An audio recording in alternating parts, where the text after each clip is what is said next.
So I've had the watch now for nearly a month, just over 3 weeks. And one of the features I do like is the action button. Now, all the talk originally was about using it for hiking, walking, swimming, diving, starting workouts, etc. But one of the selections was to be able to run a shortcut. Now, we're all used to using shortcuts in the Home app and setting up shortcuts and running them from your phone or your watch or wherever else. But the ability to actually link the shortcut to the button press means that an automation that you use on a day-to-day basis is available there for one click.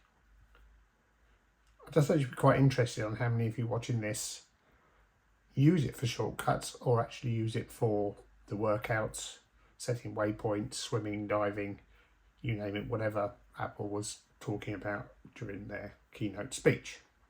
So leave a comment below, and thank you very much for watching.